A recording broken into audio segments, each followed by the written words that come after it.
Let me just get my vibe right. You understand what I'm saying right now? Oh man, it's been quite some time. It's been quite some time.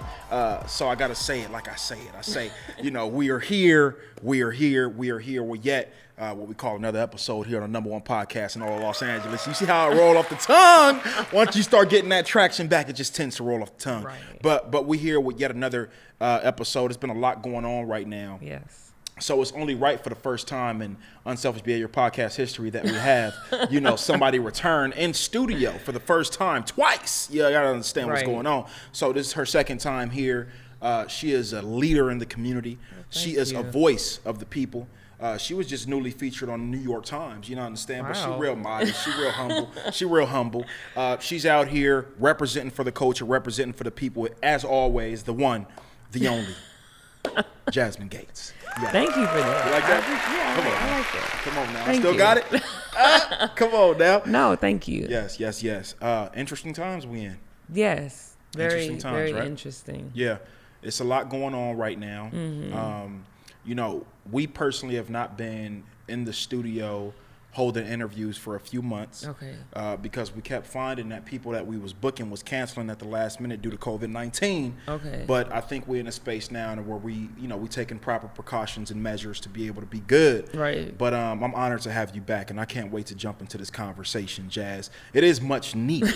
You understand? Not only for the people, but for myself. Yeah, me too. Yes. So, what's new with you? Obviously, we'll start there. I like to give the platform to the guest first. Just talk to us a little bit about what's new, what you're working on, what's going on. A lot. The newest project. I don't know if anyone's ever heard of Bruce's Beach, but Bruce's Beach is in Manhattan Beach here in California, and it was once owned by Black people. Okay. Black people couldn't get in the water, and they could not go on the sand about 100 years ago, and they basically were given this space, or they bought this space and turned it into a resort. I did a Breonna Taylor event there to celebrate her birthday on June 6th, I believe. It was a Friday. So we did like a balloon release. A good amount of people came out. That really gave the brand New Black History Makers a very necessary push. Just put us, on the list of lists that we weren't on before. It put a lot of eyes on us. A lot of people have been reaching out. So we went back for Juneteenth and Father's Day. Well, happy late Father's Day. Family. Yes, Appreciate of course. So we celebrated Black Fathers and Juneteenth this past Saturday. So we did that back at Bruce's Beach. The reason I do that is because we have to reclaim back what's ours. Absolutely. It's very powerful to be sitting there, and when I'm telling the story, because I always tell the story when we go back there, you can see the water. So it's a grass area, and they call it the beach. Like, this is your beach since you can't get on the sand. So to be sitting there and to know how freely you can go onto the sand, how freely you can go into the water now, to know that we have ancestors that sat on that grass because they had to. So for us to go back and reclaim that and express, the rich history. The first event, like I said, was Breonna Taylor. They were saying, they're not saying her name enough. Okay, boom. I went out there with no intentions of, any news, paper or anything, but everything that covered that said her name and also Bruce's Beach's name. So the history was there, and then us also trying to, seek out justice for Breonna Taylor. So that has been a project that I've been working on, trying to make sure this community out there has been very supportive. It's a whole bunch of white people, so you don't know what you're gonna get. They've been extremely supportive, wanting us to come back and just yes, this is your land. You guys are more than welcome here. So that's the project with New Black History Makers. It's us making new history on the land that our ancestors once had. So just bringing more attention there, bringing more Black people there, making sure we're not gonna be wiped out. We're not gonna be erased from the places that y'all once told us we could not be. Right. What I like a lot is not just the idea of what I'm seeing a lot of us just taking a lot of more. There's a bigger sense of pride in being Black these days than I've seen probably. And I was talking to my boy yesterday, Lionel, about it. In the 70s, obviously we wasn't born. But when you listen to the music and when you do research on the culture, we were loving on each other. Not just through music, but just in life, our communities, we were serving one another. We were building together. And I think we're on a rise again, on a very mental level. I think a lot of people are waking up to what's really going on out here. And it just feels different. This time feels different than any other time for me. And I've just been trying to stay optimistic in regards to believing that true change is going to come out of this. But then I stop myself and I'm like, well, can you really ask a land or a people or a government to give you freedom? When I think about that, it's like, should we be asking our enemies for freedom? I'm not saying white people are our enemy. I'm not speaking in regards to race at all. I'm speaking to the fact that this country was built on the backs of black people, literally. You know what I'm saying? So it was never designed for our people to thrive in the first place. So what we're asking for now is what we've been asking for since we got over here. So I just, it's a thin line for me. You know what I'm saying? I just really, you know, the conversations that I'm a lot more interested in these days is about ownership and, you know, building economically between ourselves. And, you know, I had a brother that told me he's not against the idea of segregation. You know, like he was talking in regards to that. Like, I ain't got a problem with it. I wouldn't have a problem with black people having their own neighborhoods and white people having theirs. And what's your stance on that ultimately? So my thing is, when I speak with white people, or when, you know, I'm making a post about it or whatever, I'm not asking for a seat at the table. I'm not asking for you to give us more positions in your businesses. I'm asking for us to be simply left alone. I'm asking for, you don't have to give us positivity and you don't have to give us negativity. We have seen with Black Wall Street, which has popped up in multiple cities in America, we're able to thrive. And I believe that we'll be able to get back there. But what white people have to understand is you can't come and bomb our stuff. That's it. And if you allow us to just exist, allow us to figure it out and get back on track, because we will, if you do not harm us or do not touch us, you don't even have to give to us, we will be able to thrive. So you can, you know, the segregation piece, I don't have any opposition to that at all. So you wouldn't mind? It going back to segregation, having our own schools, we're not allowed certain places. White people are not allowed certain places. No, I think I think what my thing is when you talk about what segregation was ran by whites is different from a black person asking to be segregated from other people, and not necessarily segregated. But if I want to run a company, I should be able to do so without me needing white people to be there. There we go. So we as black people have a very different moral code.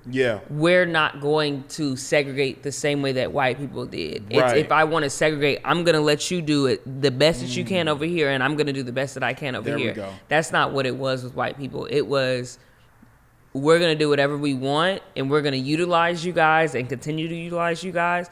And we might let you stay alive, but we also may not. Yeah, there's a strong sense of arrogance and intimidation. And I have no idea where it comes from. Yeah. That's interesting. And I don't think we'll ever understand it because simply we're not white. Our ancestors didn't move like that. We don't come from a space to where we have to step on other people in order to thrive. And I think that mentality has been adopted by white supremacist culture. You know, because there are black folks who do think like that. I'm gonna get mine, you get yours. I'm gonna get mine by any means necessary, whatever the case may be. But I think that mindset originally was not ours. It's been adopted, just like a lot of the behaviors that we've adopted. It's kind of like that sense of, you know, when you was young and you go to your cousin's house, my mom used to always tell me, don't come back picking up their habits. When you're around somewhere long enough, you subconsciously pick up their habits. Your you know environment. What I'm saying? So that's interesting. I want to switch it back to Breonna Taylor because personally, I don't think she's been talked about enough, even now. You know, them passing her law and not arresting the officers is kind of meaningless to me, to be completely honest with you. That they're giving us things that we're not asking for, right? We're not fighting for, right? So the law is great. Kudos to that. Right. But you still have killer cops out here, the same ones who busted in this woman's house and killed her in cold blood in her own home. Right. And off of a false, you know, assumption that there were drug dealers in the house, you know what I'm saying, or whatever the case may be, right? Right. So for me, I'm seeing things that's concerning me these days, right? And one of the main things is us celebrating things that they have a tendency of giving us just to allow us to celebrate. I'm gonna say that one more time. Like so I see a post recently you know, and they got all these murals and paintings on floors that say Black Lives Matter. Right. I don't give a fuck if it's in Washington. I don't care if it's in Missouri. I don't care where it's at. We're not asking for that, and that's not true change. It's not. In my opinion. It's not. That's not true change in my opinion. Making a street Black Lives Matter Avenue is not something that I quite honestly give a fuck about. Right. When in every single hood in the country has a Martin Luther King Boulevard and we're still being oppressed. Right. And this man stood for a lot of things that they glamorize now that he's dead. Do you understand what I'm saying? Right. So for me, what's been your stance ultimately on them kind of like giving us things to just kind of like shut us up? For example, them arresting George Floyd's officers, but 2 of them have already now posted bail. Things like that don't get the same amount of attention, I feel, you know, that it should. So I feel like they're just trying to give us shit to just shut us up. Yeah, I mean, it's hush money in a sense. Yeah. And to me, it's one of those things where this is new territory. So no one knows what's going to happen tomorrow. Black people, we don't know. We know that we're on edge and we're fighting and we're pushing for things, and we know that we're pushing for things and small things are happening, but the bigger things are not. And then you have, you know, the powers that be, they're like, okay, I don't know how long they're going to continue to push.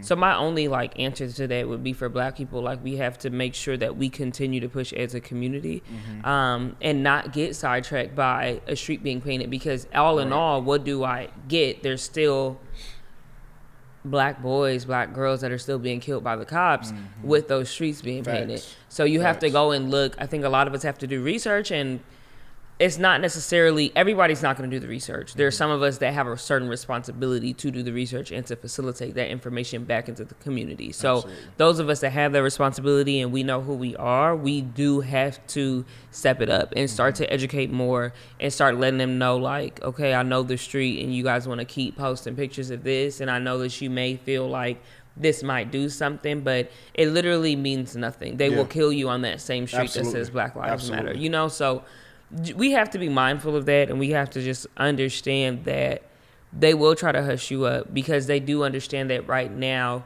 there's a pressure point on Black people. And it's hasn't been like this. I don't know if it's ever been like this, but you have to tiptoe around that topic. Usually they can just throw it to the side and be like, whatever. But right now, it's a very sensitive topic. So I would just say, for the people that are in positions that can make things happen, do not suggest to get anything painted. Do not suggest to have a mural painted in your office. Don't even suggest for you to bring in more Black people, because bringing in more Black people into a white system is not change. That's them going in and they're going to learn their culture and they're going to reciprocate what those white people are doing.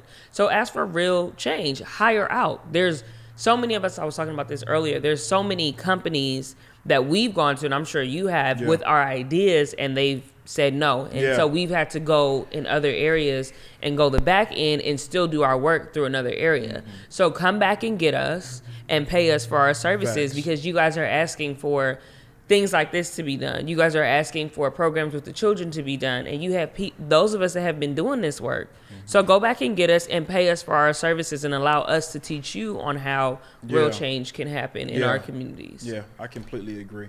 And you know, one thing that I have a tendency of thinking about is having more representation, not from an employee standpoint, but actually putting us in positions of power, right? And even when I say that, it still don't feel good, because I still feel like we're asking somebody else to put us in a position, whether it's in a position of power or from a lower, like, kind of employee standpoint. I don't like the fact that we're asking for shit at this level, at this point. So I'm more so interested in us literally just building our own. We've already sacrificed, in a sense, so much, right? For almost 500 years. And I feel like we've been saying 400 years of slavery for fucking the last 300 years. I think we're on fucking year 7 already, you know?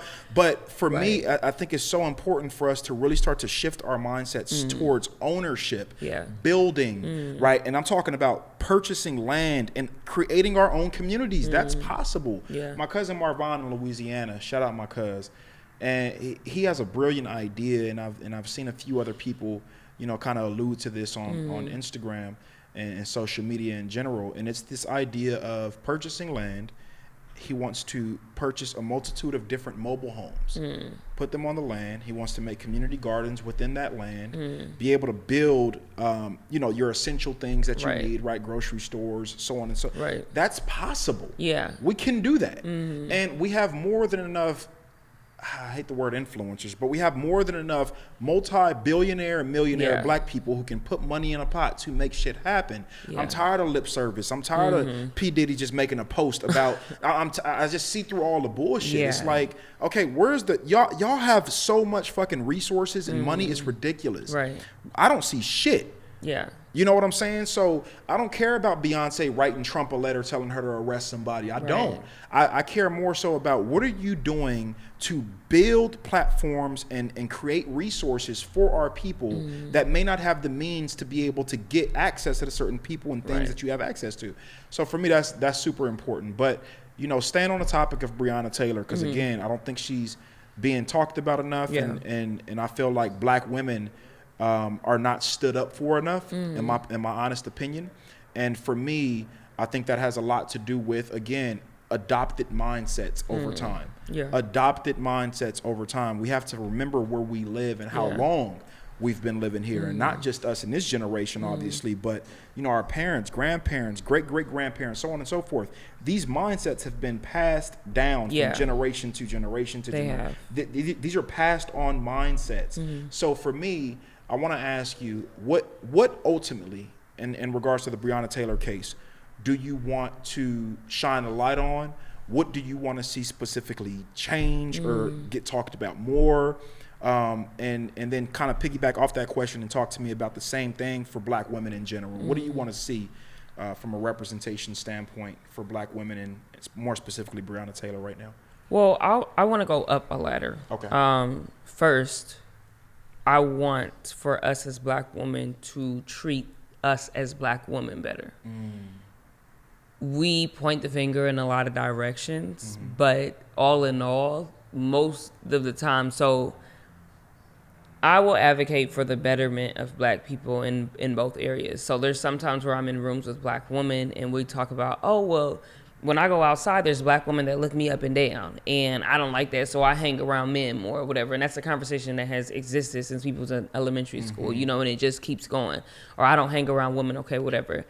And then when I get into rooms with black women and we're talking about black men, it's, oh, well, black men don't do this, black men don't do that. Understood. But I'm in the room with black women. When we're talking about black women, I go, well, my circle and the black women that I'm around, we don't do that. And I also challenge us as black women to look at ourselves. Is every time we go out, or every other black woman is saying, another black woman is looking at me wrong, that means at some point in time, we may be that black woman that they're talking about. There we go. So we have to correct that behavior. When it comes to black men, I also, because my relationship with black men, someone had to let me know, my relationship with black men may be different from the majority.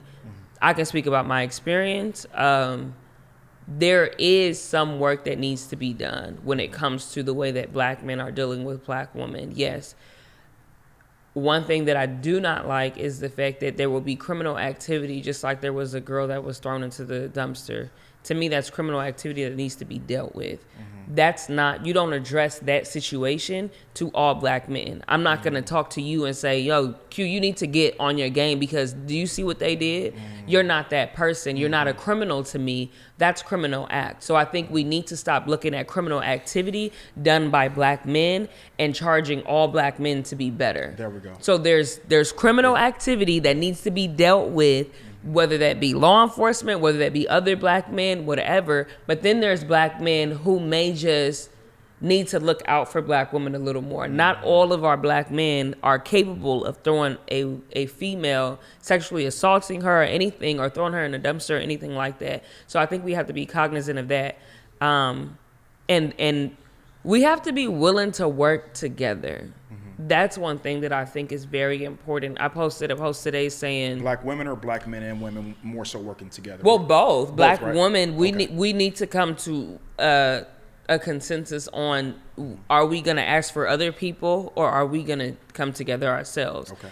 We don't talk about it enough. And I know I said this last time, but they may come at me for this, but We do. We have to, because, like I said, I've been in rooms where we've talked negatively about black women and our interactions with each other. Yeah. And I've said, no, the black women that I'm around, we don't get down like that. And then when it comes to black men, they're like, black men do this. And I'm like, not the black men that are around me. Yeah. So I'm advocating on both fronts for black women and for black men. So I think we collectively have to do better. And it's not me quieting black women. It's not me saying that, oh, black women are not done wrong by black men. It's saying that if we have to embrace community. One thing that we have as a culture, as black people, is a resource in community. And not too many other cultures utilize community in that village the way that we do. So we have to do that. I don't really believe that, like, oh, women need to be the leaders solely. I think we collectively need to come together with women and men, and we need to learn balance of power.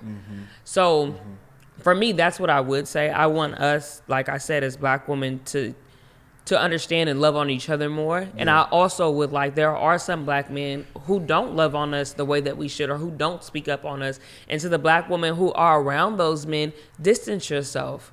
Let them be where they are. We need to speak up about certain things. Black men need to speak up about certain things in their circles.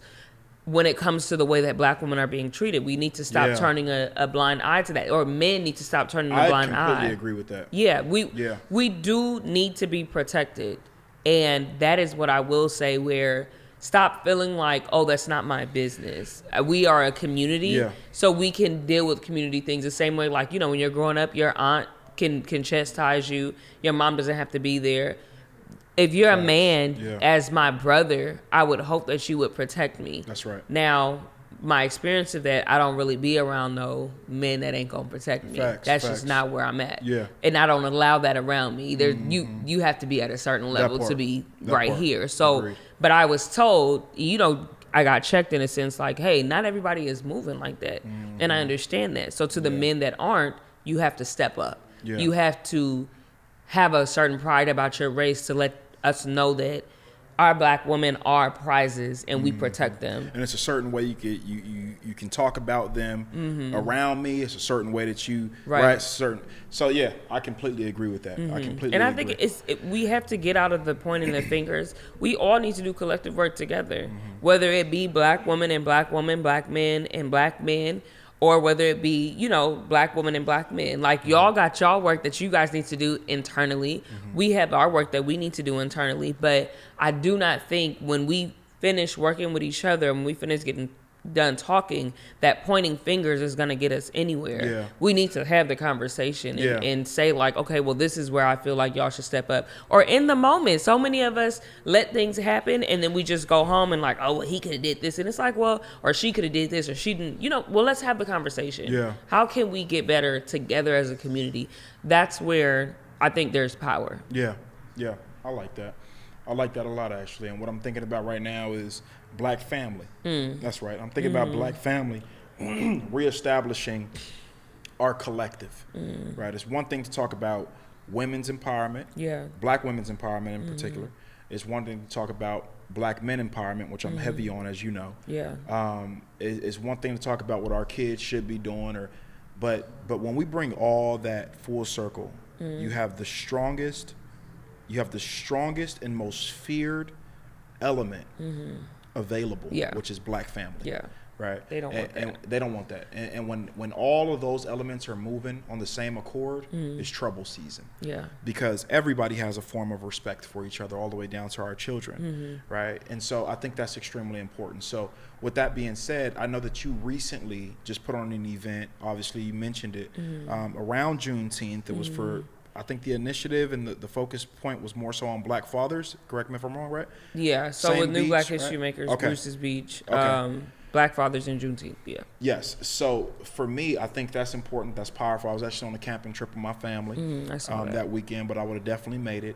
But there's something that I want to talk to you about that I've never talked to anybody about on the podcast, and it's something that I'm personally experiencing right now, and I think it needs to get talked about. I think it needs to get discussed, not only as a form of awareness, but as a form of healing for a lot of black men who are dealing with this.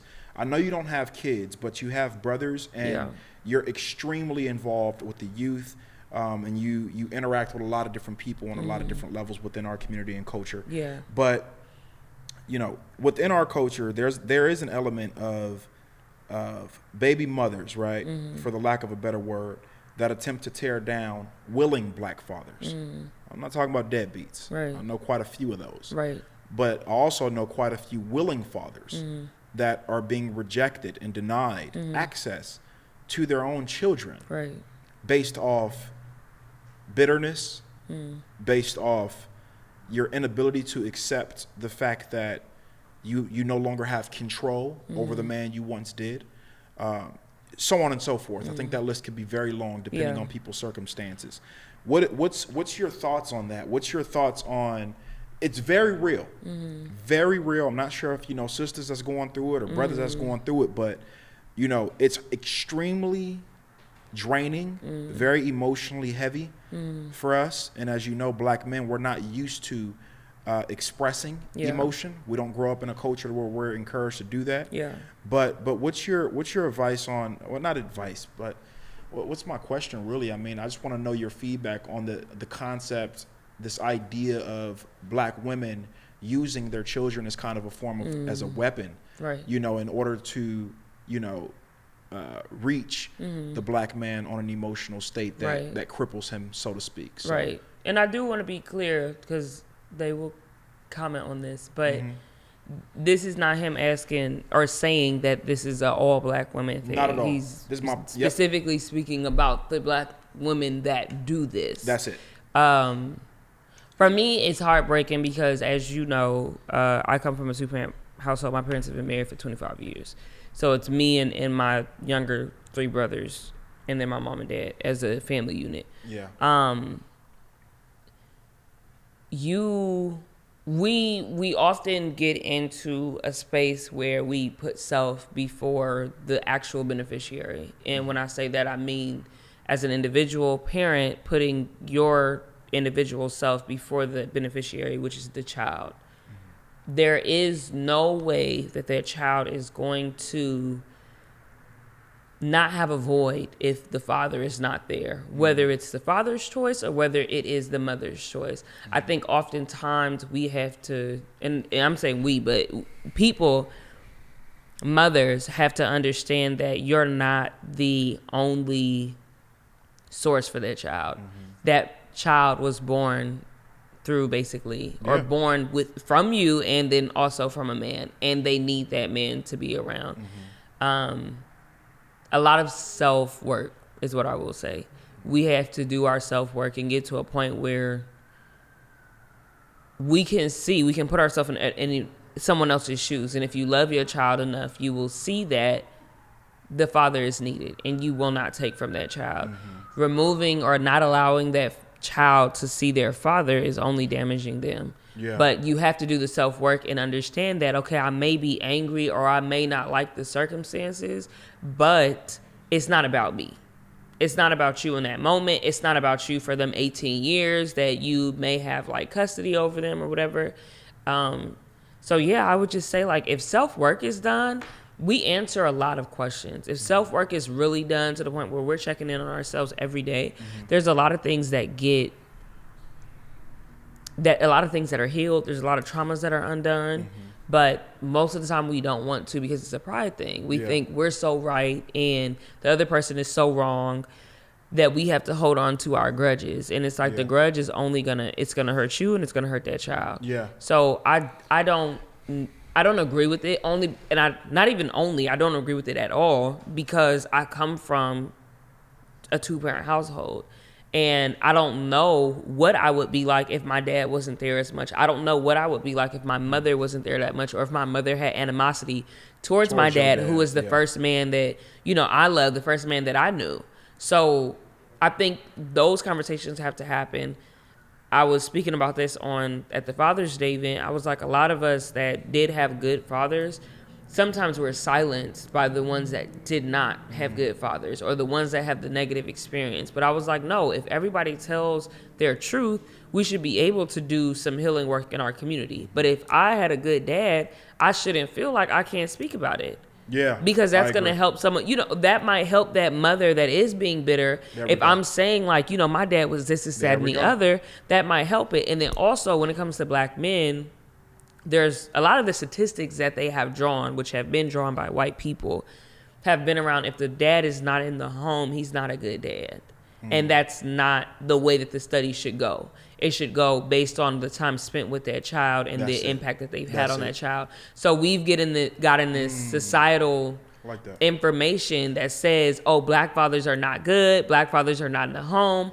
Well, the black father doesn't necessarily have to be in a home to be a good father. He can show up every day and not live in that house. Yeah. So that's my challenge to other people that continue to say like black fathers are not in the home. Millennial dads are showing up. Millennial black fathers are showing up and are doing a lot more. There's also a study that shows black fathers are more active in their children's life than any other race in terms of taking them to practice, in terms of being there, for just little things, for being there for like the first steps, being there for the first time they had a baseball game. So we have to change the narrative on how we view black fathers. And I think society has taught us that black fathers don't matter and that black mothers have been able to do it on their own for so long. So if they've been able to do that, then why do we need the father? Yeah. And that's a systemic thing that has to be undone. I completely agree with that. There's a false sense of parental success without the father being and that's involved. If I didn't have my dad, and I'm speaking as someone who had a father, there's people that, congratulate me on who I am or say like, oh, your parents raised you well. There's pieces that would not be in me if my dad was not there. So I have to go and say that fathers are very important. And I did an episode with him and I'm telling him like, no, the fathers, I was explaining how fathers need to be 50-50. And he was like, well, the moms could get a little more. And I'm like, no, because I would be missing a very important part of who I am, the part that people celebrate, if it wasn't for my dad. Yeah. There's a balance there because I had both him and my mom equally. So I think we have to understand that you are robbing the child of greater aspects of themselves when you don't allow them access to their father. So what would be your advice ultimately to... and I'm glad you said what you said earlier. I'm going to pause that question because I'm glad you said what you said earlier in regards to bringing that clarity to my question. I also want to bring more clarity to it. Believe me, y'all, I know white women, I know Hispanic women that are dating black men right now that give them absolute hell. So this is not a question centered around black women at all. Yeah. I'm speaking from my own personal experience and my job and my duty is to serve my people. You know what I'm saying? So when me and Jasmine have conversations, it's usually going to be centered around us serving ours. Right. And that's what it is. That's what it is. I don't have any guilt around that. So that's where the question was stemmed from. But however, don't get it twisted. Yeah. There's women out here that are not black that are also giving their baby daddies, for the lack of a better word, absolute hell. Definitely. But for me, I was going to ask you, I know you have brothers, right? And not only do you have brothers, but like I mentioned earlier, you work with the youth very, very heavily and directly. Yeah. What benefits do you see from their perspective, from your brothers growing up in a home with an active father? Right. I know mom is there, but with an active father, what are some distinguishing qualities that you see them growing up with, opposed to kids that you've worked with, to where they may not have had the same type of support and upbringing with a father being in the home. I'm sure you've seen young boys who you can tell, okay, you don't have the same type of involved father as I know. Right. You know what I'm saying? So what do you see your brothers kind of growing up with right now that a lot of individuals who don't have fathers are kind of missing out on? Well, my brothers are allowed to be young black boys. Like, we don't see that often. We see hard black boys. We see black boys that are trying to act like men because there is no man there, or there may be a construed view of the man that they see, or whatever's going on. Facts. The youth, because the youth that I deal with are very different from how my brothers were raised. So with them, my brothers don't have a hard exterior. They are allowed to express their emotions. They're allowed to, and my dad is not like, My dad is kind of like boys don't cry, kind of. Mm-hmm. He has shifted that mindset a little bit, but that he's very much like a manly man, which is okay. But my brothers just don't have that, like, I gotta be this, I gotta be that. Like, they're able to walk in their identity as black boys, which allows them then to really mature and be protected. Right. They're protected by a black man. Got you. And a lot of our black boys are not protected by black men sometimes when you talk about in the household. So a lot of the ones that I've dealt with, and that gives you a different sense. They may not, recognize how they move differently when they know that there is a black man teaching them, when they're getting loved by a black man, or when that black man will show up for them in different aspects of life. So they feel like they have to take on that role as that masculine nature says, if there's nobody here that I can look up to or that is stronger than me that can take care of me, I have to do it. Because when you're young, you hear a lot of black boys that were like, oh, I'm going to do this for my mama, I'm going to do this for my mama. But my brothers, they don't, of course, they hear the rappers and stuff say that, but we don't. That concept is not to us because our dad is there. Yeah. So I can live. If I get something, it's mine. I don't have to give it to mom. I don't have to give it to anybody else. It's mine and I get to enjoy it. Right. Where you have the other ones that are like, everything has to go. We want to make sure mom is good. We want to make sure mom is okay or the family is okay. My brothers don't have too many responsibilities. Some of our black boys have so many responsibilities or to protect the neighborhood, to protect, this, is that, and the other. And then it gets misconstrued where they have this animosity that's built up and it turns into negative behavior in the classroom. Yeah, I see that. And even just learning how to combat people, how to address people. If you do not see, as a black boy, if you do not see the way that a black man addresses issues, the only way that you'll go is the way that women address issues. And there's been plenty of times where I've had some of those boys, and I'm like, are you you for real? Like, you talking to me like you a female? And I'll be like, Miss Gates, you can't say that. And I'm like, but you are. And then I have to go back and be like, well, what has he seen? He hasn't seen the way that men address things. He's that's the only thing that he can go off of. You don't need to cuss me out. You shouldn't cuss me out as your female teacher. So interesting. So that, I think, they need to see how a black man does things. How does a black man take care of a woman? How does a black man, address this here? If a black man is done wrong, and it's not that he's cowardly, it's that I'm going to operate in power. When you operate in power, you don't have to cuss anybody out. There we go. When you have strength, you can go, I'm going to need you to get this together. And if you do not, it's okay. I'll just go to the higher ups. And I will keep going. Yeah. But knowing that when a black man walks into the room with the suit on, that's a complete, like energy shift. Yeah. People are going to look at that. But some of these black boys just are not having that from the ones that I work with. And that's what I'm speaking of. Some of the boys that are in the inner city, they just don't have that. So what they go to is, how does mom do things? And when a black boy is trying to process the way that a black woman handles things, and it's calculating in his head, and he's like, but I'm like this, but my mom doesn't like this, it comes out like, are you like, what's going on? It doesn't come out right because it's not meant for him to spew what his mom taught him out or what he's seen his mom act as out. Absolutely. So I think there's a lot of things. Just a black boy needs to see how to grow into being a black man. Absolutely. And he needs to see that by black. And if the dad is not there, or whatever, if he was killed by a cop, the community has to step in. We need to embrace our community. We need to embrace our kids. Our kids need us. Absolutely. They outside of the parents and their initial family, they really need us. Yeah, so for sure.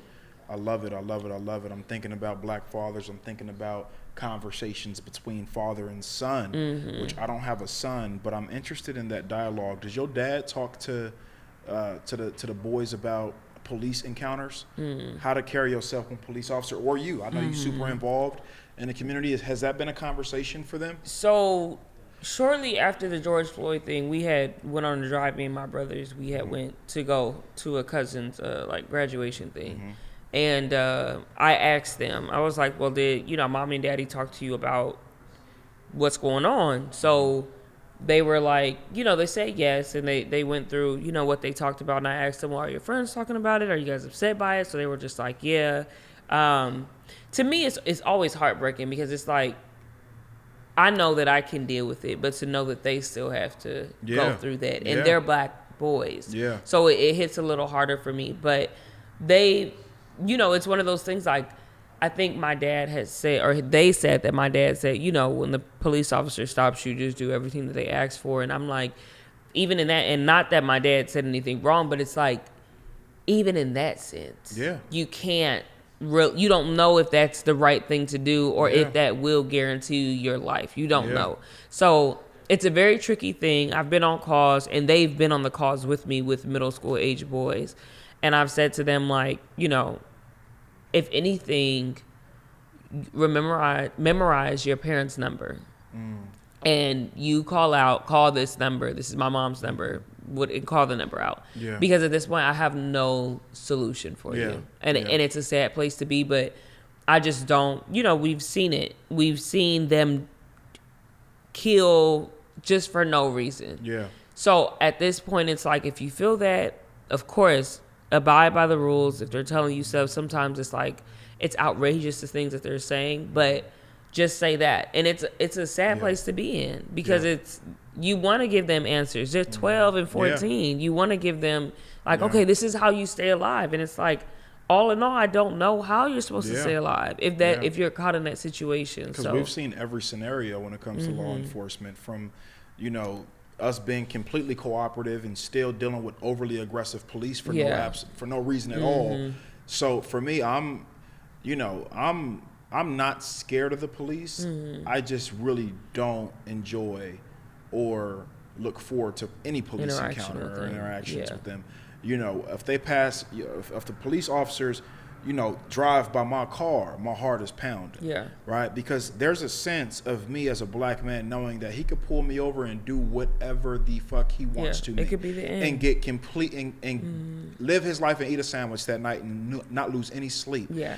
So for me, I just try to avoid it as much as possible, and it's sad that we have to live like that, but that's the reality, which brings me to my next question, which is centered around this idea of depolicing. It's a conversation right now that's being had by a lot of folks, and I like it, but I only like it if we have a game plan behind it, because realistically, we can't say get rid of the police, not have an ultimatum and expect things to be peaceful in the streets. Not everybody thinks on a mature level. Not everybody thinks on a, on a reasonable and logical level. Right. And so with understanding that, I have a few philosophies in mind in regards to how we can, substitute the police departments within our communities, because their way is not working for us. For us. It ain't working for them either. And I think it's time now more than ever. And I don't think we're going to have another time like this in American history to where we're going to be able to voice and to be heard. See, we've been voicing for a long time and we haven't been heard. And like you mentioned earlier, we have people on every single platform discussing what's going on, which is awesome. So my thing is, how can we use this? We got their attention. We got their full attention now. What do you want? And what are your solutions, right? You can't just say, take this away and not have something to substitute that's effective. So what's your opinion and view on this idea of depolicing? My, most sincere hope is to abolish the police. My realistic hope is to defund them. Now, with abolishment, talking to people that used to be Black Panthers, there's a story that I've been told that I don't know how long ago, but the Black Panthers, I'm guessing when they were active, the police officers stopped coming in the Magic Johnson Park area in that community. The police officers stopped coming there. I forgot why. What happened was, for the first responders that were coming were Black Panthers. So they would call the Black Panthers office and they would come and dismantle the situation. It's this aspect. I know we use the term community policing, and when we use that term, we typically mean it as community people going through the police academy to become police officers and then coming back into their community and policing us. My ideology of community policing is using those like Black Panthers, using those like the Nation of Islam, or there we go, people that are in just areas that are able to reform gang members, using them to help us police the community. Now, what the Black Panthers were saying was that because they respected the Black Panther movement so much, that nuisance energy that may still happen in the street died down, because the people that they were policing or, watching over, essentially, they respected them so much. Police officers incite violence. Now, whether they intentionally are doing it or whether it's just a badge. Right now, like you said, you see the lights, violence pops in your head. When you see the badge, you see a uniform, violence pops in our head, and it makes us feel away. With the Black Panthers, even you look at Nipsey's memorial, they had the nation out there. Yep. The reason why they had that was because police officers would look a little more intimidating. The community was mourning. So let's not have the police officers out here looking intimidating the people that are coming here to mourn. Now you have Black men that are in suits that we know are about their business, and we are not. Absolutely. Because we respect them. Nothing. I didn't hear of anything crazy happening at the memorial. Yeah. So that would be my answer. Now to defunding, which is the more realistic thing. Some people have pushed back, but my thing is, when you have less money, you handle it better. So you have less money, and let's say we voted or whatever, and we got the budget to be lowered. Now we have to really look at who we're hiring, because if we're hiring the people that are killing like George Floyd and stuff, then we're gonna have a huge problem on our hands, because we don't have enough money to keep putting you back on the street or to keep dealing with what it is that you're doing. When we have trainings, we're gonna go and search out the most effective trainings, because we don't have enough money to do BS, or we're gonna get the best people to come and do it and use our money wisely. I like that. And also with defunding, that they've taken money from education, they've taken money from mental health, infrastructures. That money has to go back. We need to invest more in our youth, and we need to invest more in mental health. I think with LA, and we were talking about like people getting excited about things, I think they had agreed to take $150 million away from the policing budget. Yeah. But what that was, the $150 billion was promised to them on top of the salary that they were already getting. Gotcha. So if I'm paying you a salary, if I'm paying you a salary and I pay you $10, and they're like, well, give him more, then you do something wrong, and they go, okay, no, take it away. So I'm like, okay, but I wanted to give him $5, and they're like, no, don't give him the $5. You still have your 10. Nothing has changed for you. So essentially, we got excited about that, and we're like, hey, all of this, but it's like, it didn't put a dent in what they were doing already. Absolutely. He was going to give them more money. He took that money away. They never had access to that money. So there's a lot of things that we need to read more into, a lot of more education. So they, a lot of Black people were like, they took away money, and it's like, but it was never even yours. You still are making your $10 an hour. I never gave you the $5. I just took it away because I was, peer pressured into not giving it to you. But a lot of us got like, we were celebrating it, and it's like, okay, we didn't understand the real math behind it. We didn't even know that he was gonna give them $150 million more dollars. $150 million, and George Floyd wasn't the first one. They've been killing Black people. And you were going to give them $150 million more dollars, and a lot of us didn't even know about it. Wow, that's crazy. Wow. So just paying attention to stuff like that, I think the police officers need to be abolished. It's not working. They need to be abolished, and we as a community, a lot of the times Black people, we don't like the Christopher Dorners. There's Micah Johnson. There's Gavin Long. They've all, and if the other two are not as famous as Christopher Dorner, but they've all essentially done that same thing. We frown on the violence, but when you think about it, Christopher Dorner, all of them were military men. The military teaches you to go after the people that are not doing things right.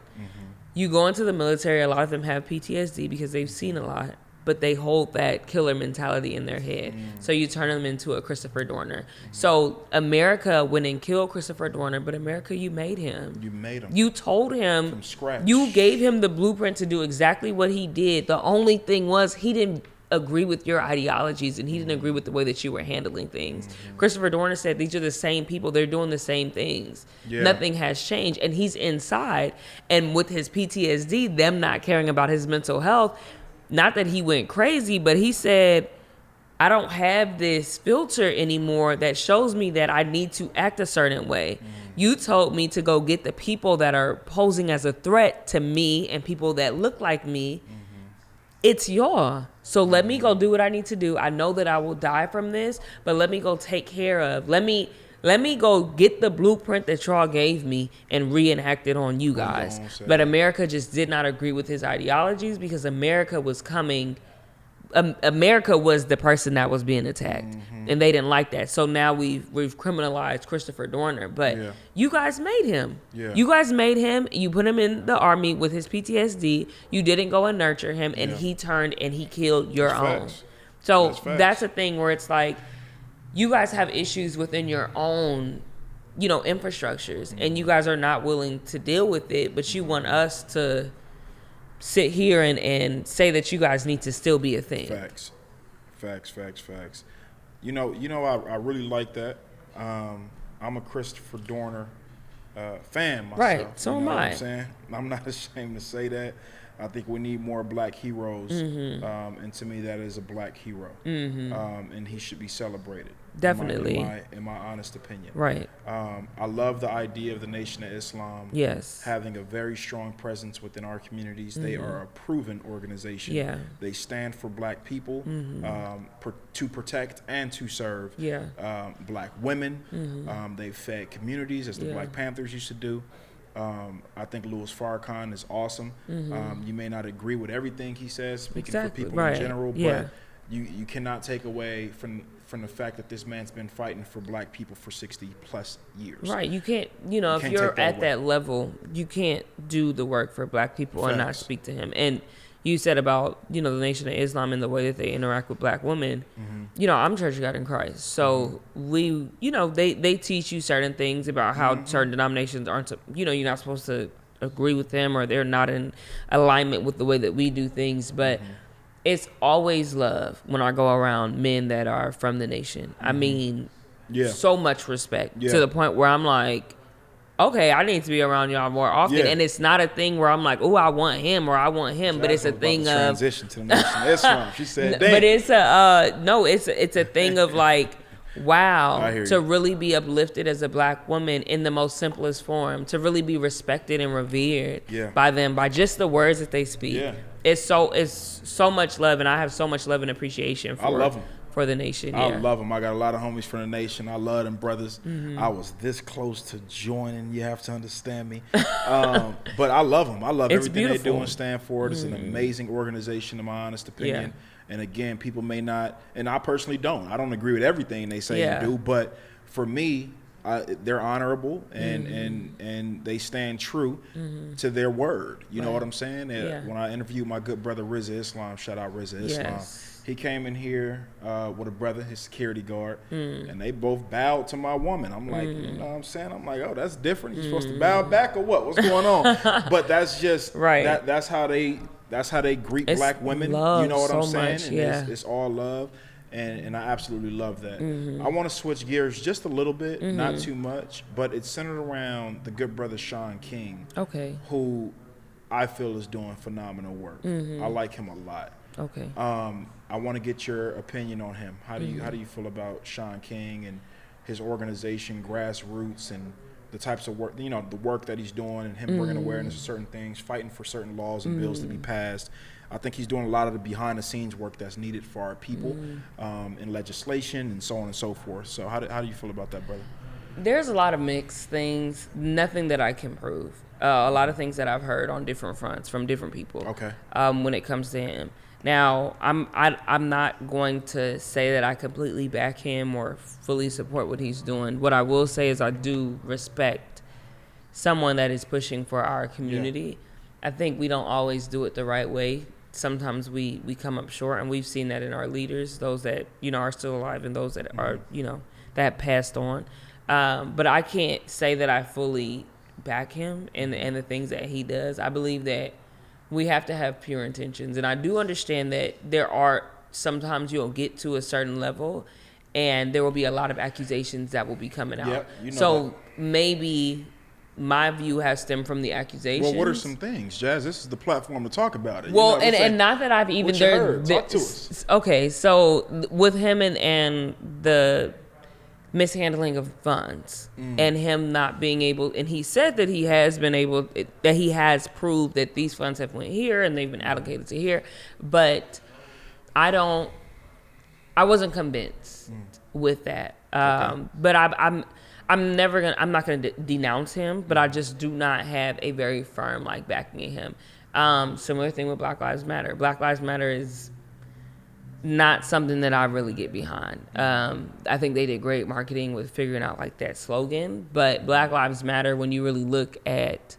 their mission statement, when you look at how they move and you look at the ideologies that they hold, it's very questionable. I will say that I probably may support Shawn King over Black Lives Matter in that movement. Yeah, but I'm not going to completely back him because I stopped paying attention to him a little while ago. Okay. But he pops up everywhere. I think I just reposted something that he said about taking down the images of white Jesus. Yeah. So I agree with that completely. And some people thought it was me saying to take the ideology of Christianity, and no. I think, why is it okay for us to have a white Jesus and not a black Jesus? Or why is it okay for him to be white, looking at the history of white people? Gotcha. So to me, like that. But like I said, there's a lot of things that I'm realizing I can't necessarily fully align with. Yeah. And there's people that can't fully align with how I believe in things. Yeah. So I have to be very careful. But I will say that I did stop, not that I stopped paying attention to him, but I stopped really supporting him the way that I used to. Just because I heard a lot of things and it was just he's doing the work, you can get information from him, but I don't know if the intentions are the most pure with him. And maybe I'm just a victim of the accusations, and those accusations may need to be disproven. I just wasn't 100% sold on the way that he tried to disprove it. I feel like he went through it with emotions and not necessarily the most factual things. Got you. So, makes sense. but black men that are doing the work, he's bringing attention to necessary work. I can't knock that at all. A lot of respect. Yeah, I like him. I think that's interesting. I didn't know that about the funds, and I thought about Umar Johnson, who I also like a lot as well. Dr. Umar Johnson. He seems like a really good brother. Right. But he got bashed by a lot of people within our culture for not opening those schools and, the misuse of funds and so on and so forth, which to me, it feels like a running thing with our black leaders being accused of not putting, and for me, I'm so behind our culture, men, women, whoever is for our people, and you out here trying to make something happen, I'm with you, and if it's genuine and you really got our best interest, I don't think, any of us got it all figured out. We all trying to learn and navigate through this, white supremacist country we live in. Right. But you actually brought something up that I wanted to talk about. It was a little, off the topic of, so much what's been happening, because I think that's the majority of what we've been discussing. But it's the religious aspect of that post. He specifically, I want to read it to people who haven't seen it, and I don't want to misquote the brother.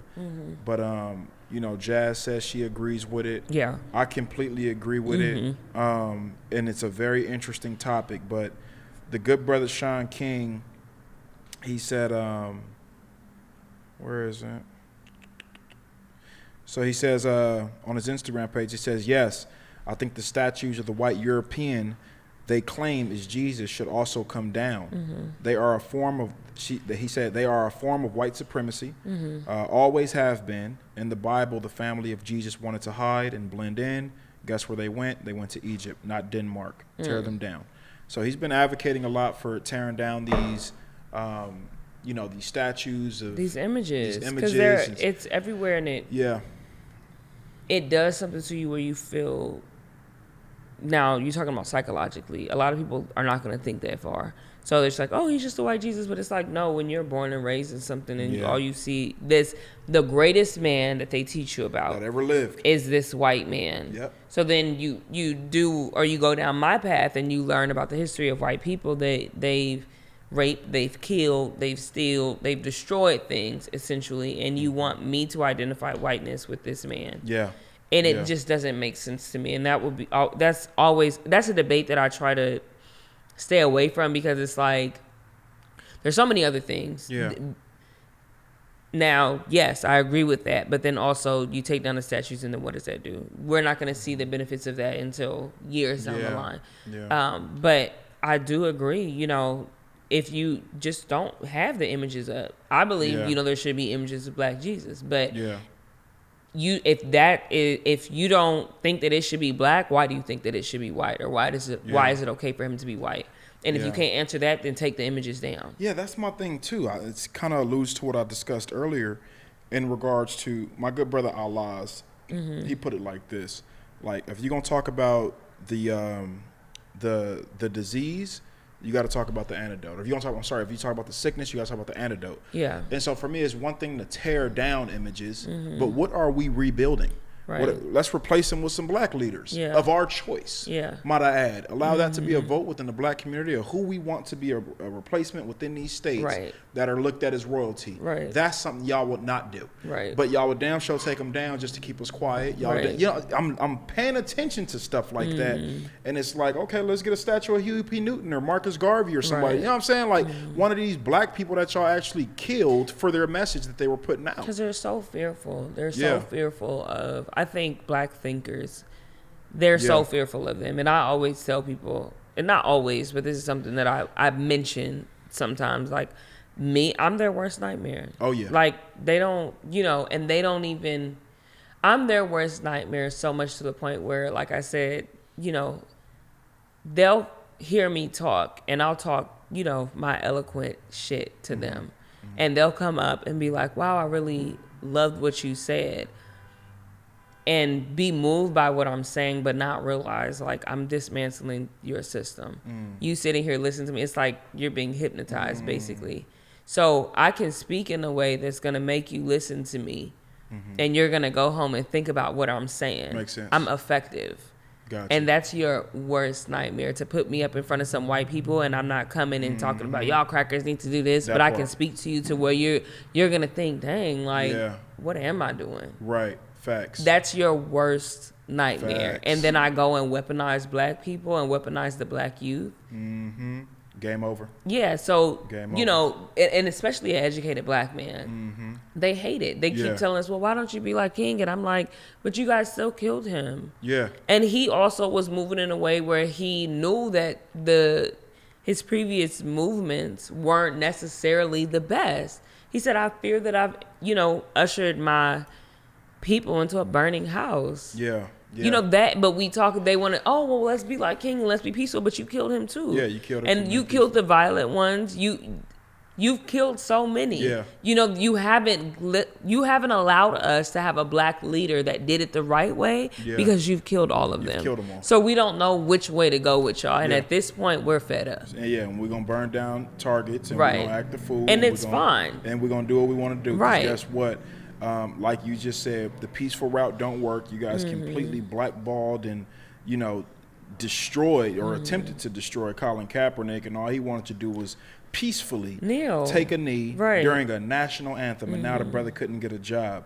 And that happened in front of the eyes of the whole entire world. Right. So we're done, trying to take the advice of the same people that are oppressing our people, right? You can't tell us how to do something and you the motherfucking enemy. You the one that's oppressing it. You the reason we're doing it. Right. So we're not taking your advice. We're not, you know what I'm saying? So for me, I've just been very present with just a lot of shit that's been going on, and I've been eager to talk about it, right? I've had a lot of, white associates of mine who, not a lot, but probably about 2 or 3 white associates of mine. You said a lot to 2 or 3. But not a lot at all. And I'm speaking honest. I could name them all 3 by name. But just, and not just that, but I've had Hispanic family members who, you know what I'm saying, who I just feel like this is a time where people have really been showing their true colors. And I'm not saying everybody needs to get in front of a camera and say Black Lives Matter. No. Yeah. But if every single thing in social media when it trends, I see your ass doing it.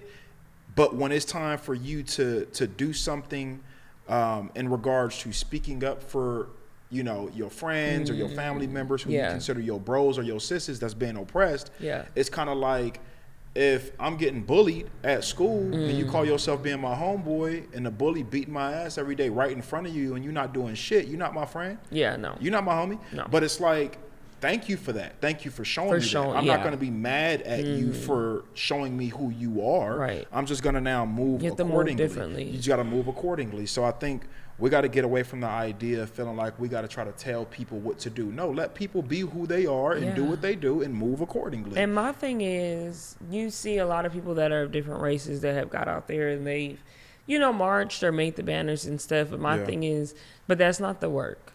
The work, and unfortunately, we won't know if you actually did the work until years later. Yeah. So when your kids grow up and they are in the same classroom with my kids, what they say to my kids will let me know if you guys actually did the work. When you raise, when this, you know, if you have 15-year-old boys now and you have, you know, whether it's a Hispanic household or a white household, if that 15-year-old wants to be a cop in 15 years or in 10 years, or in 3 or 4 years, if they are not killing my sons or when my brothers, essentially, then I will know that the work is being done. There we go. So I can't even applaud y'all. I can't even say that, oh, thank you so much for going out there marching. That didn't save one of my brothers' lives. Yeah. It didn't do it. It provided numbers, but where do the numbers matter? Yeah. You know, so my thing is go home and do the work. You can miss the rally, go home and do the work. Yeah. And we will know in years to come if in 2020 if this movement was worth something to you guys or if you just wanted to take pictures with posters, if you just wanted to go and march and be seen with black people, if it was just a cool thing, if you just wanted to loot Target, we'll know that. But my thing, I don't post non-black people marching and stuff. I don't post non-black celebrities that have said things. I think it's very performative. There's been white celebrities that have did videos and they're like, I'm sorry. And it's like, what are you sorry for? Go undo what you did. Go teach your children better. That's all that I care for. I don't need to see it. I need to feel it in years to come. And we definitely as a people don't need nobody feeling sorry for us or you know, we're not playing the victim. We're not here for your tears. We're not here for you to, oh my God, I'm so sorry. I've had people tell me, I'm so sorry. There's white people sending people money on Cash App. For what? For being sorry. That's crazy. About what's going on. That's cool. If they sending money on Cash App, I don't hate. But that's their mindset on how can we fix it. You know, like you sending me $20 is not gonna fix this. You really sat there and said, what could I do? I have a black friend. Let me send him $20. $25. Right. That ain't gonna do shit. And then go eat your what? Your acai bowl? Like that's not doing nothing for me. Raise better kids. Raise better children. Yeah.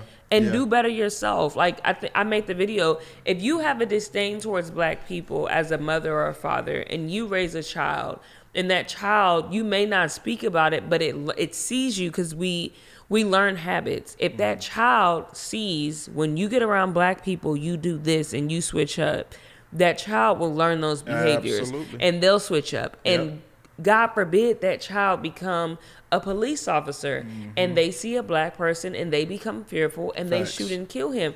So there's a lot of people that are like, well, I'm not racist. I'm not raising my children to be racist. But you have a disdain towards us when black men come in your presence and your child picks up on that and it translates and shows up and manifests 30 years later when they have a gun in their hand and they have the option to either rightfully, you know, de-escalate a situation as a law officer or to shoot and kill them.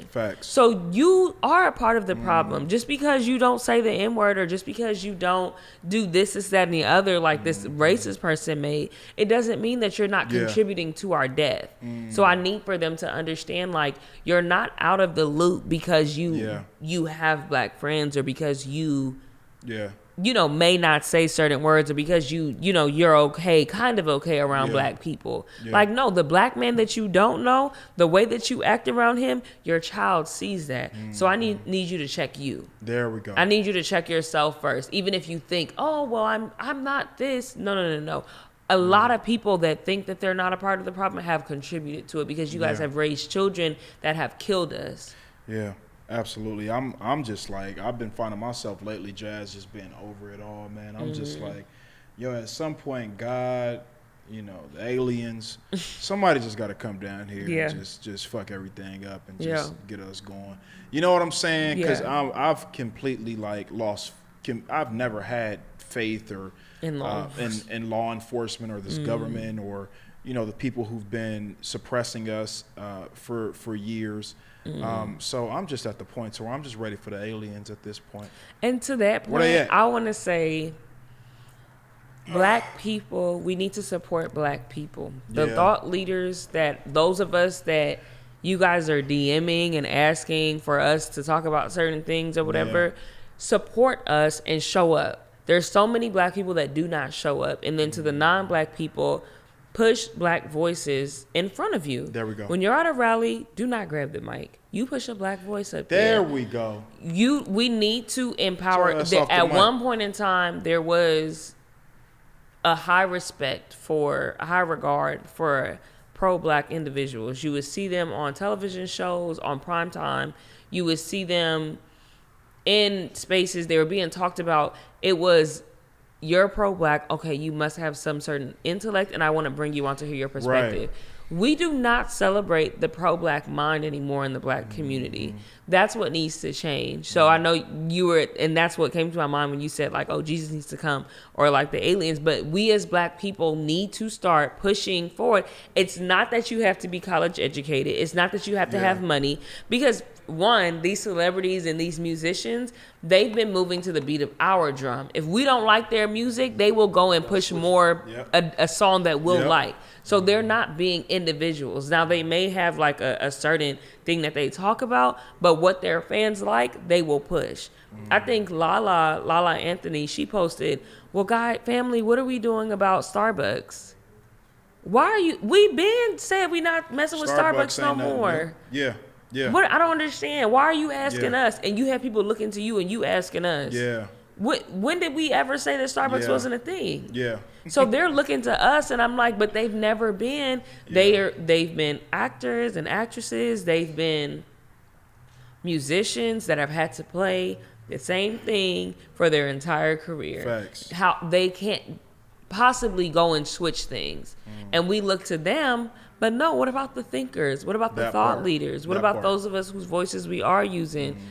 Use us and support us. They don't support us enough. Facts. When you start supporting us, everybody else will listen. So that would be my challenge to black people. Like, so many of you guys are like, well, there's, not all of us can be in the forefront. Well, support those of us that are willing to be out there and put our life on the line for y'all. That's it. That have dedicated. My life is dedicated to black people. Facts. I've been tried and true. I've been tested. I've showed y'all that I'm here. So support me. That's it. Support you.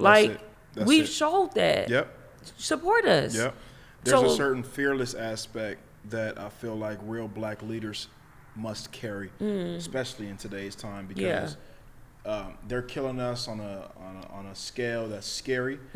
They've been killing us on a scale that's scary, but I think what's different in our generation is that everything is being filmed, so it creates a sense of fear within our youth, right? That's why I spoke to in regards to your brothers earlier. They got to grow up in a world where they're seeing black men get killed on a daily, and don't even really know how to process it. Not to process that, but if you're a fucking, you know what I'm saying? For example, like you look at slaughterhouses with fucking cows and pigs and fucking chickens and shit. We don't give a fuck because we want to eat, but that's a selfish mindset. They were sent here to live, right? But if you have a slaughterhouse and you have a line full of cows or pigs, going into a fucking place that's completely shredding them up. You got these pigs and these damn cows in line looking at what's going on to their brothers and their sisters, and they scared of that machine. Right. And that's the same thing that our black boys and our black girls are growing up with right now. They're watching us get slaughtered, and they know that they could potentially be next on any given day. So for me, there is no such thing. I tell my girls very, very straight up, the police are not on your side. The police are not good. I don't give a fuck if it's one good cop. One good cop that's willing to stay silent and still work for a bad cop. for an organization that historically is known for, you know, beating the shit out of people and killing people, unarmed, by the way, are not good. So I don't care whether they're doing it or not. If we're not going to judge. We're not just going to judge the bully. We're going to judge everybody who hang with the fucking bully too. Right. They just influenced by his leadership. Right. But that don't mean that they're good because they not the ones beating the shit out of him. They still with him watching it. Right. They still walked away after he did it. They're just as bad as he is. Right. And so for me, I think about that a lot with our youth. It scares me. But I know with everything in me that we are in a time right now, we have been for the past, I would say 10 years, black consciousness is here. Black consciousness, black awareness is here. Now we're at the level, Jazz, to where we need to take this momentum and actively do things with the momentum. I'm tired of the marching. I'm tired of the pictures. I'm tired of the trendy shit. No, let's actually put forth an agenda for what we want. Asking for specific things. Let's call all of our black leaders to the table and let's sit and let's come up with an agenda, a black agenda. Take, like, I think Killer Mike said it as well. You don't have to agree with everybody. That's our problem. You don't have to agree with everything. Some people gonna say some dumb shit. It comes with it, but I guarantee you there's thought-provoking ideas within our leadership as black, and we do have black leaders. I'm so tired of folks saying, well, who's the next black leader? You know what? We blessed enough to be able to live in a generation and in a society right now as black people to where it's not just one black leader no more. This ain't the 50s, 60s, 70s, and 80s, bro. You got multiple, you got countless black leaders. Now it's time to get us to get all the black leaders at one table, come up with a full agenda for what we want, and we not settling for shit that's outside of this agenda. Right. Period. And I think it's important because I've been in countless meetings, some ego driven, and I do want to say that in being a leader, for someone who has sat under leadership in terms of the church, you have to be very selfless. You have to use yourself as a vessel. Vessels are empty and they're filled with the purpose of whatever their life's mission is. So my life mission, I always tell people, is to serve. What Jasmine wants to do, I mean, I may travel 2 months out of a 12-month year, you know? So for 10 months, I'm an empty vessel and I'm pouring into my community. I do have to refill myself at some point. Absolutely. So that's what the traveling does for me. But we have to know that when even with us saying we're going to get leaders together, that we all have to be selfless and we all have to understand that there's a certain purpose as to why we've been given the assignment that we've been given. I've been telling people, and this is just a new level that I'm on, I'm not even asking God for material things anymore. Give me assignments. Give me things to do. Give me purpose. Give me people to serve. There we go. Those are the things that I'm asking God for. So it's no longer, I want my life to look like this. Give me that life. If you give me an assignment and I fulfill that assignment to the T, what I want will come. I see where you're going. So that's my thing now. But it's taken time and I've had to prove myself to be able to get here to ask for the assignment. But that's where I'm at. I'm an empty vessel, and we have to understand that with leaders that we cannot be ego driven. We have to understand that we're serving people. That's right. So even if you do get 15 leaders or 20 or 30 leaders together, we all have to agree that we are vessels. That's it. And a vessel cannot come.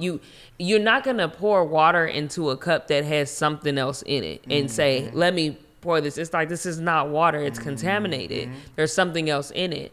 So you have to come empty, know what your purpose is. And there's a lot of people who hear the word serve and they think like, oh, well, you know, you're lowly. I'm not lowly at all. I serve. That's the highest thing on the list of my calling is to serve. Leadership has come through that, but I serve. That's what I do. So that's one thing that I do want us to understand, that as we move forward, and if we want to move forward as a collective, we have to understand that we as leaders are servants. You're leading people to a greater good. So you have to figure out, if one person doesn't have a leg, you can't go off of your mind and tell them how to get to the next level. You have to say, well, how can I make this person, how can I get that person that doesn't have a leg here?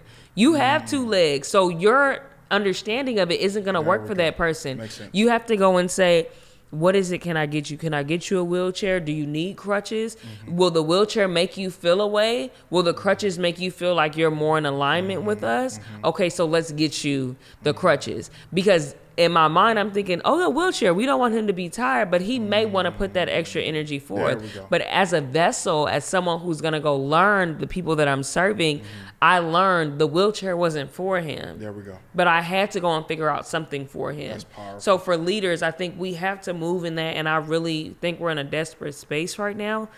But please be vessels. Please understand that we have to come to the table empty and not energized, but we have to come to the table and understand that we have to listen and we speak last. Absolutely. If we really want change. Absolutely. But leaders, it's not a glamorous thing. My last 2-3 weeks have been jam-packed. I've been busy. I've been running around like crazy.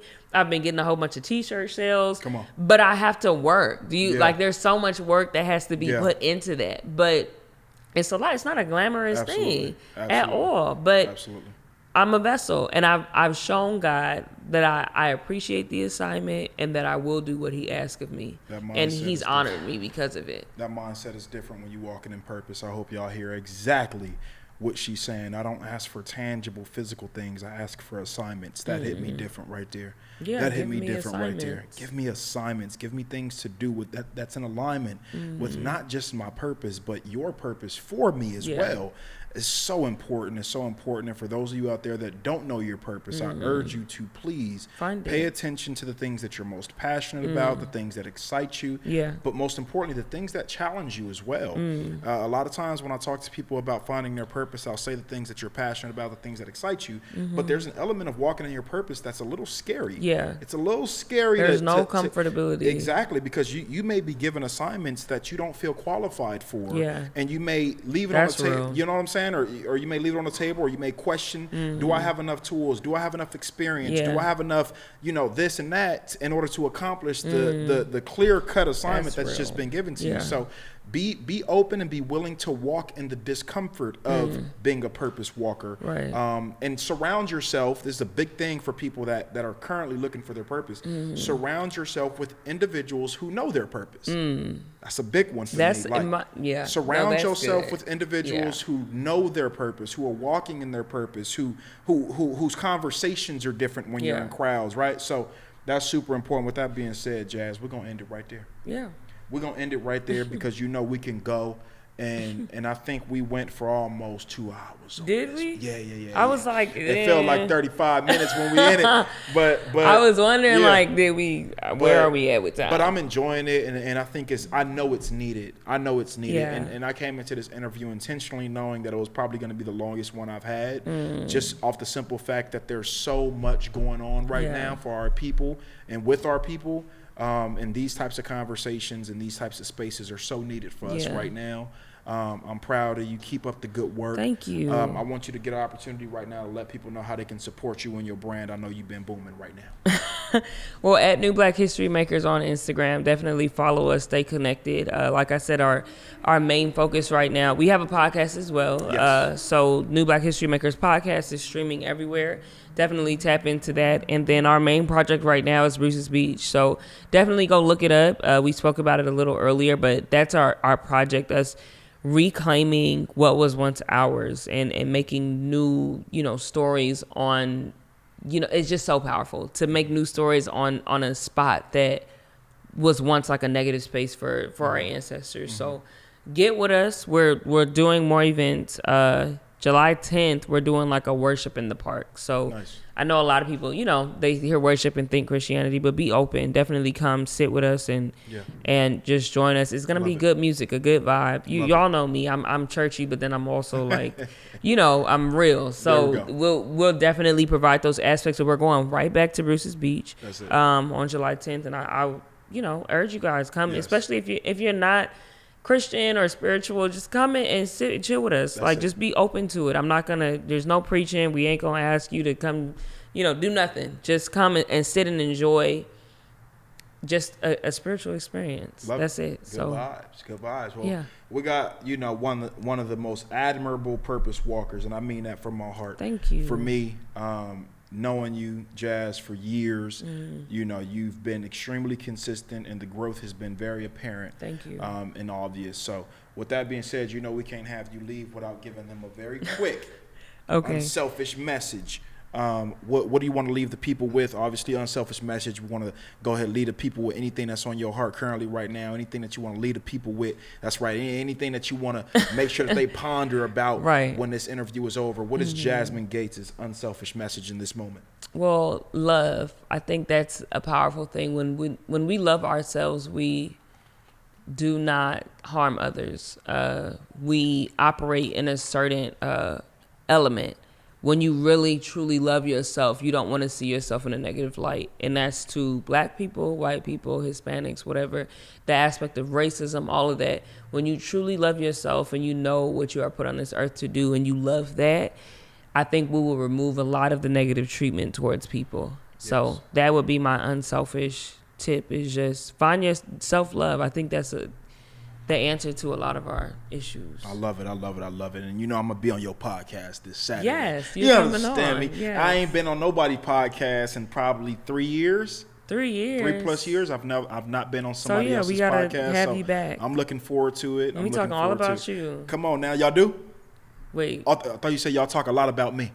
I said we're talking all about you. Hold on. Y'all been talking about you. He's like, wait, the show has to continue. Right? No, all about me. Story, yes, okay. We're all about you. Black male stories. That's it right there. Okay. We're talking all about, you know, King Q. So for sure. Yes. With that being said, you know we can't end out no episode without shouting out the squad of the podcast. That's right. It's been quite some time for the last time that I've said that, so I'm very excited. Mm-hmm. My good brother B Visuals, you know, he's the mastermind. You know, he's the guru. Spot. That's my dog right there. That's my brother, and you know the queen of the podcast in the back, Queen Simone. You know, always holding it down. Queen of many hats back there. With that being said, it's your main man King Q. It's Jasmine Gates. Thank you for having me. I am a new Black history maker. And with that being said, yes, we out.